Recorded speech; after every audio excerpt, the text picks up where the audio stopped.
आयुर्वेद के मत के अनुसार वात को खत्म करने वाली जो सबसे अच्छी औषधि वो है तिल का ऑयल। उसी तरह से पित्त के लिए देसी गाय का शुद्ध घी एंड उसी तरह से कफ को खत्म करने वाली सबसे अच्छी औषधि वो है शुद्ध शहद। लेकिन लोगों को उतना ही पता है कि गर्म पानी के साथ शहद को पीने से ये वेट लॉस में हेल्प करता है, और गर्म पानी के साथ शहद को पीने वाला एक तरीका है वो तद्दन गलत है। स्मिता को ध्यान में रख के, आयुर्वेदिक ग्रंथ को ध्यान में रख के शहद के बारे में जानेंगे कि शहद का गुण क्या होता है, शहद का नेचर क्या है, शहद को खाने से आपको कौन से फायदे होते, और शहद आपको कब, कितना एंड किस तरह से लेना चाहिए जिसकी वजह से आप इसके पूरी तरह से फायदे उठा सको।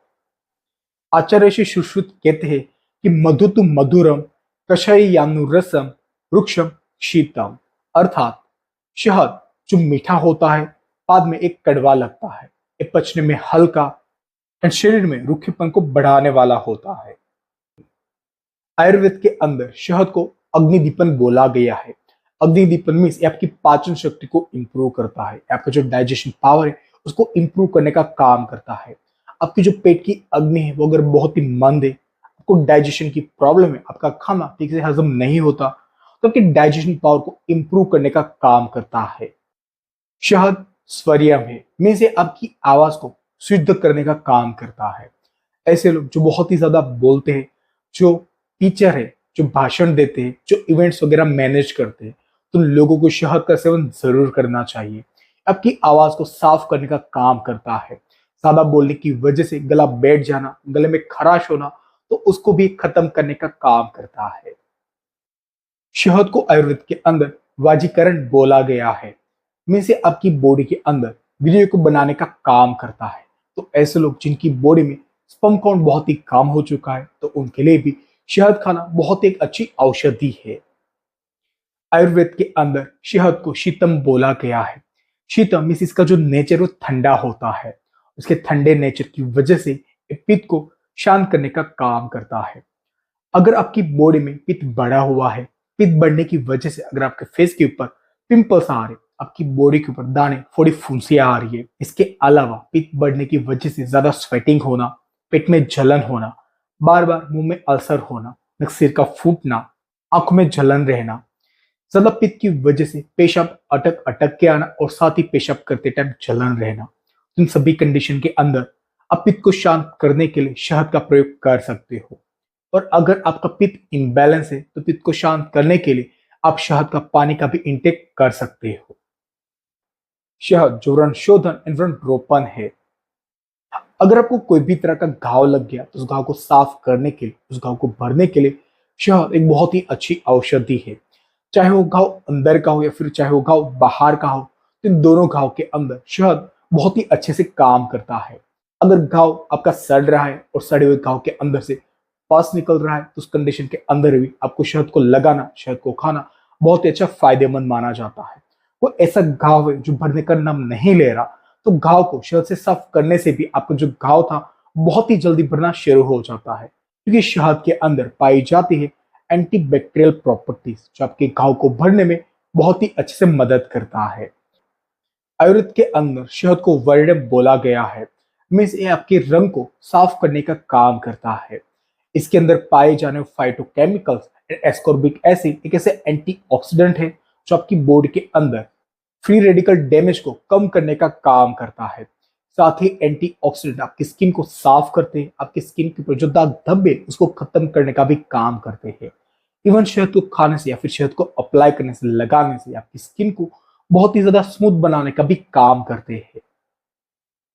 आयुर्वेद के अंदर शहद को सूक्ष्म मार्गानुसार बोला गया है, में से आपकी बॉडी के अंदर हर एक नाड़ियों के अंदर पहुंच जाता है। शहद के अंदर ऐसी ताकत है, ऐसी प्रॉपर्टीज है जो आपकी पूरी बॉडी में हर जगह पे पहुंच जाता है। एंड इसीलिए आयुर्वेद के अंदर बहुत ही सारी औषधियां शहद के साथ दी जाती है, जो सारी औषधियां शहद के साथ आपकी बॉडी के हर एक पार्ट के अंदर पहुंच जाती है, एंड जिसकी वजह से आप उस मेडिसिन के पूरी तरह से लाभ उठा सके। आयुर्वेद के अंदर शहद को चक्षुष बोला गया है, में से आपकी आंखों से जुड़ी प्रॉब्लम्स को खत्म करने का काम करता है। आयुर्वेद के अंदर ऐसी बनी बनाई मेडिसिन आती है जिसको बोलते हैं सप्ताहामृत लो। उसके अंदर आंवला, बेड़ा, हरड़, त्रिफला डला जाता है। उसके अलावा लोह भस्म, मुलेठी, घी एंड शहद, इन सातों औषधियों को आपस में मिला के लिया जाता है और ये औषधि आपकी आंखों के लिए वरदान की तरह काम करती है। अगर आपको आंखों से जुड़ी कोई भी तरह की प्रॉब्लम है तो उसको खत्म करने का काम करती है। इवन शहद को आंखों के अंदर लगाने से आंखों का जलना, आंखों में से बहुत ही ज्यादा पानी आना, उससे भी आपको छुटकारा मिलता है। ऐसे लोग जिनको आंखों पे नंबर है, चश्मे लगे हुए, तो नंबर को कम करने के लिए भी आप शहद को अपनी आंखों में अप्लाई कर सकते हो।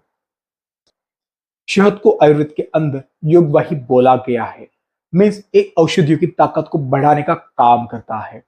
अब शहद को जो भी औषधि के साथ मिला के लेते हो, वो औषधि की जो कार्य करने की क्षमता थी, उसकी जो प्रॉपर्टीज थी, वो कहीं गुना बढ़ जाती है। एंड इसीलिए आयुर्वेद के अंदर बहुत ही सारी औषधियां शहद के साथ मिला के देने को बोला जाता है। आयुर्वेद के अंदर शहद को लेखन बोला गया है। में से आपकी बॉडी में से कफ को साफ करने का काम करता है और साथ ही वेट लॉस में भी बहुत ही ज्यादा मदद करता है। अगर आप गर्म पानी के साथ शहद को मिला के इंटेक करते हो और आपको लगता है कि इसको आपको वेट लॉस में हेल्प मिलेगी, तो इसको लेने का जो तरीका है वो तद्दन गलत है। ये एक विरुद्ध आहार की श्रेणी में आता है। अगर आप वेट लॉस के लिए शहद को लेना चाहते हो तो आप एक गिलास पानी को पूरा अच्छी तरह से गर्म करके उसको पूरी तरह से ठंडा कर ले, उस ठंडे पानी के अंदर शहद को मिला के इंटेक करें। अगर आप इस तरह से शहद को इंटेक करोगे तो उससे भी आपका वेट लॉस होगा और जो शहद का लेने का जो तरीका होगा उसका आपको पूरी तरह से फायदा मिल पाएगा। आपको कोई भी तरह का चर्म रोग हो, चाहे पिंपल्स हो, दाग, खाज, खुजली हो, जिनको एक्जिमा है, सोराइसिस है, इन सभी कंडीशन के अंदर शहद को लेना बहुत ही अच्छा माना गया है। इसके अलावा शहद अर्श रोग को, मीन्स पाइल्स के अंदर भी इसको बहुत ही अच्छा बोला गया है। स्पेशली अगर हम बात करें जिनको खूनी बवासीर है, उसके अंदर शहद को इंटेक करना बहुत ही अच्छा बोला गया है। इसके अलावा अगर हम और फायदे की बात करें तो शहद हमारे ब्रेन को ताकत देने का काम करता है, साथ ही ब्रेन के जो फंक्शन है उसको इंप्रूव करने का काम करता है। इसके अलावा पेट में जो कृमि हो जाते, पेट में जो कीड़े हो जाते, उसको खत्म करता है। आलस, थकान को दूर करने वाला है। शरीर में अगर आपको कहीं भी कफ है तो उस कफ को नाश करने का काम करता है। जिन लोगों को बार बार हिचकी आती है, दमा है, अस्थमा है, मिट्टी, फूल या फिर धुएं से एलर्जी है, तो उन सभी कंडीशन के अंदर शहद को खाना बहुत ही अच्छा बोला गया है। जिन लोगों को बार बार प्यास लगती है, मुंह सूखता है, तो उस कंडीशन के अंदर भी शहद को लेना बहुत ही अच्छा साबित होता है। अब बात करते हैं कि आपको शहद को किस तरह से इंटेक करना चाहिए। आप पूरे दिन के अंदर शहद को 1 से 2 चम्मच इंटेक कर सकते हो। आप चाहो तो शहद को रो, मीन्स आप ऐसे ही चम्मच भर के शहद को खा सकते हो। आप चाहो तो शहद को पानी के साथ मिक्स करके इसको पी सकते हो और फिर आप चाहो तो कोई भी औषधि के साथ शहद को मिलाकर इसको इंटेक कर सकते हो। लेकिन एक बात का ध्यान रखें कि शहद को ज्यादा मात्रा में खाने से आपकी बॉडी के अंदर थोड़ी मात्रा में वात को बढ़ाने का काम करता है। साथ ही आपको इसको गर्म करके बिल्कुल भी इंटेक नहीं करना है। जैसे हमने आगे बात की कि वेट लॉस करने के लिए लोग गर्म पानी के अंदर शहद को मिक्स करके इंटेक करते हैं, तो आपको शहद को कोई भी गर्म चीज के साथ बिल्कुल भी मिला के इंटेक नहीं करना है। साथ ही कोई भी गर्म चीज खाने के बाद आपको तुरंत शहद को प्रयोग नहीं करना चाहिए। ये सभी तरह की चीजें विरुद्ध आहार की श्रेणी में आती है। अगर आप नया या फिर पुराना शहद खाते हो तो उसके अंदर भी आपको अलग अलग फायदे देखने को मिलते हैं। आयुर्वेद के अंदर पुराने शहद को बहुत ही अच्छा बोला गया है। साथ ही शहद के फायदे आपको तभी मिल पाएंगे कि आप जो भी शहद को खाओ वो पूरी तरह से 100% प्योर हो। अगर आपको प्योर शहद खरीदना है तो मैं उसका लिंक आपको नीचे डिस्क्रिप्शन में दे दूंगा। आप चाहो तो वहां से परचेस कर सकते हो। अगर आपको मेरी माहिती यूजफुल लगी हो तो मेरी वीडियो को लाइक जरूर करें। आज के लिए इतना ही, मिलते हैं नेक्स्ट वीडियो में, तब तक के लिए धन्यवाद।